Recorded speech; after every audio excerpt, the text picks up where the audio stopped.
यानी मित्रता को आप हमेशा धोखा ही देते, अपने मित्र को धोखा देते हैं, अब लगता है। अच्छा,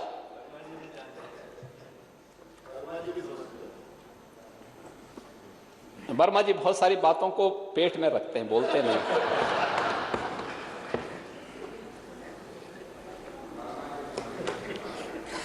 महोदय, ईज ऑफ लिविंग में कितना परिवर्तन हुआ, कहां हम ले जाना चाहते हैं देश को।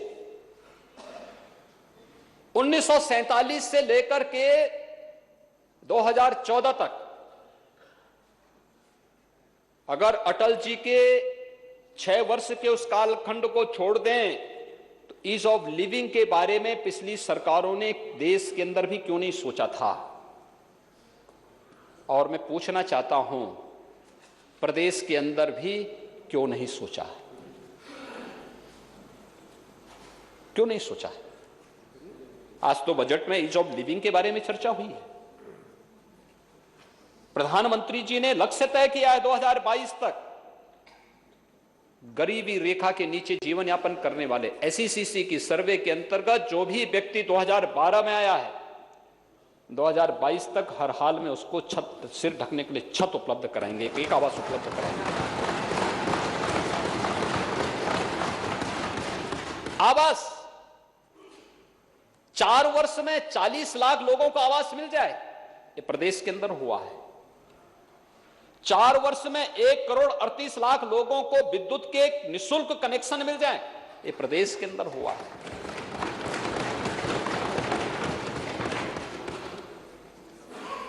हर गांव की कनेक्टिविटी अच्छी हो जाए, ये प्रदेश के अंदर हुआ है। इंटर स्टेट कनेक्टिविटी हमारी बेहतर हो जाए। अब नेता प्रतिपक्ष बोलेंगे हम भी करना चाहते थे, लेकिन किए क्या, किए तो नहीं ना। करना तो चाहते थे लेकिन कर नहीं पाए, इसलिए जनता ने कहा कि भाई देखो आपके बस का है नहीं, आप जहां के लायक वहीं बैठो।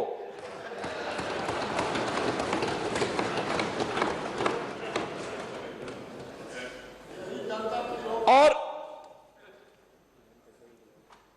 हम लोगों ने प्रदेश के भावों का सम्मान किया और पहले दिन से हम लोग इस बारे में कह रहे थे कि उत्तर प्रदेश तो संभावना वाला प्रदेश है। ये लोग क्या कहते थे, यहां कुछ नहीं हो सकता, यहां कुछ नहीं हो सकता, यहां तो जो सपा का नेतृत्व, समाजवादी पार्टी का नेतृत्व जो तय करेगा वही हम लोग करेंगे, बाकी। मैं तो देख के ताज्जुब कर रहा था महोदय, जब मैं मुख्यमंत्री कार्यालय बैठने के लिए गया, जाने लग गया, मुख्यमंत्री कार्यालय की क्या स्थिति थी, शास्त्री भवन की क्या दुर्गति कर रखी थी। मैंने पूछा वहां पे, मैंने पूछा भी क्या यहां पे श्रीमान जी पूर्व मुख्यमंत्रीगण आते थे कि नहीं आते थे। सभी लोगों के चेहरे झुके हुए थे,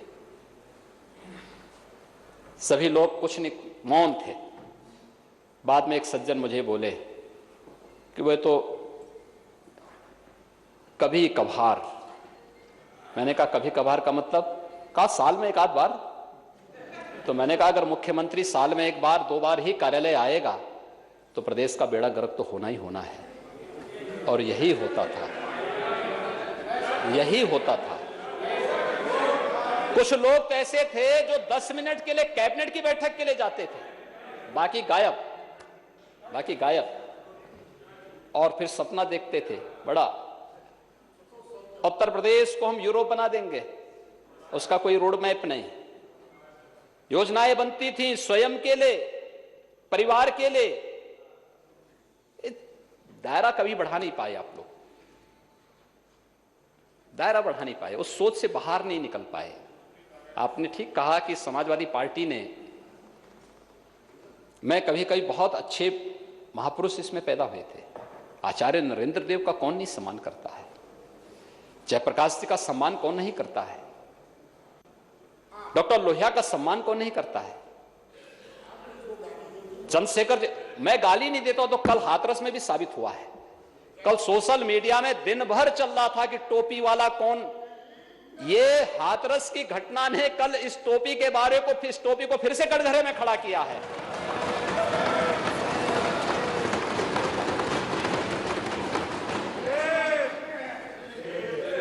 कल हाथरस में जो दुर्भाग्यपूर्ण घटना घटित हुई, क्या समाजवादी पार्टी का उस अपराधी से कोई संबंध नहीं है क्या? और क्या हर अपराधी के साथ समाजवादी शब्द क्यों जुड़ जाता है? मैं यही पूछना चाहता हूं, क्यों जुड़ जाता है? ये कौन सी स्थिति है? ये कौन सी मजबूरी है? मैं वही कह रहा हूं ना, ये तो ये के साथ है। अरे आज वहां पे कोई रैली आपकी, आज रैली है ना, कोई टोका टोकी हो रही है। जब संसद में, जब विधानसभा में सत्य प्रलाप होगा, ये जो उसका बात कर रहे हैं, ये भाजपा के सांसद के साथ बैठे हैं। मैं यही पूछना चाहता हूं,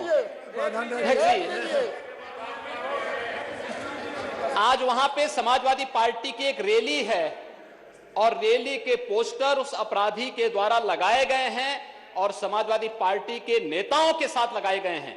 ये क्या साबित करता है? ये क्या साबित करता है?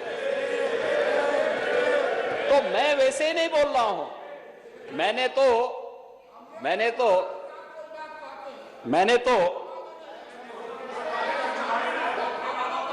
तो इसीलिए मैं कह रहा हूं ना कि मैंने तो उस एक मासूम बच्चे की, आप सुनिए ना, देखिए मैं किसी को मजबूर नहीं कर रहा, हम किसी की बात को, आपका भी सम्मान है कि आपने जब कही तो मैंने आपसे कहा, सम्मान है। देखिए आप, हम लोग सम्मान करते हैं सदन का, नेता सदन का, उस कुर्सी का, लेकिन असत्य का हम लोग सम्मान नहीं कर सकते। आपने जो बात कही मैं उसका बात कर, ये फोटो देखिए, आपका एमपी ना हो, मैं आपसे पूछना चाहता हूं, आपका एमपी ना हो और वो मगरी ना हो साथ में, तो जो कहिए सो कहिए। मैं पूछना चाहता हूं, आज ही समाजवादी पार्टी का सम्मेलन है पूर्व मुख्यमंत्री और समाजवादी पार्टी के सम्मेलन में उस अपराधी के द्वारा पोस्टर लगाए गए कि नहीं लगाए गए हैं? और समाजवादी पार्टी के अध्यक्ष के साथ लगाए हैं उसने, आप जाके देखिए उस चीज को। ये जितना आपका सम्मान हम लोग करते हैं, तो सम्मान को हम लोग को बरकरार रखने दीजिए। आप महोदय, ये होर्डिंग और जो पोस्टर वहां अलीगढ़ में लगे हुए हैं, किसके हैं और क्यों लगाए गए, कैसे लगा दिए गए? बाकी लोग क्यों चिल्ला रहे हैं? एक दिन में नहीं लगे हैं, आज इनका सम्मेलन है वहां पर, और उस सम्मेलन में वो पीड़ित बालिका भी चिल्ला चिल्ला के कह रही है कि उस अपराधी का संबंध किससे है। हम सच को एकदम झुटलाना चाहते हैं, हम सच को भी यानी धूल झोंकना चाहते हैं। समाजवादी आंदोलन को आपने एक अस्वाभाविक, अव्यवहारिक और एक अमानवीय आंदोलन बना दिया, और महोदय इसीलिए लोग इसके बारे में अलग अलग चर्चाएं करते हैं, वैसे चर्चा नहीं करते। सच को स्वीकार करने की हिम्मत नहीं इन लोगों में, कोई इन लोगों में न सच को स्वीकार करने की क्षमता है और न आदत ही है, क्योंकि जिस तरीके से इन लोगों ने प्रदेश को चलाने का प्रयास किया अलग अलग तरीके से, और मैं इसीलिए महोदय कहना चाहता हूं कि प्रदेश के अंदर हम लोगों ने बजट के जो प्रावधान किए हैं, ईज ऑफ लिविंग के लिए जो व्यवस्थाएं प्रदेश के अंदर विगत 4 वर्षों के अंदर हुई, ये केवल व्यक्ति के जीवन की सुगमता का ही आधार नहीं बना, सुगमता के साथ साथ उसकी प्रति व्यक्ति आय को भी बढ़ाने का आधार ही बना है।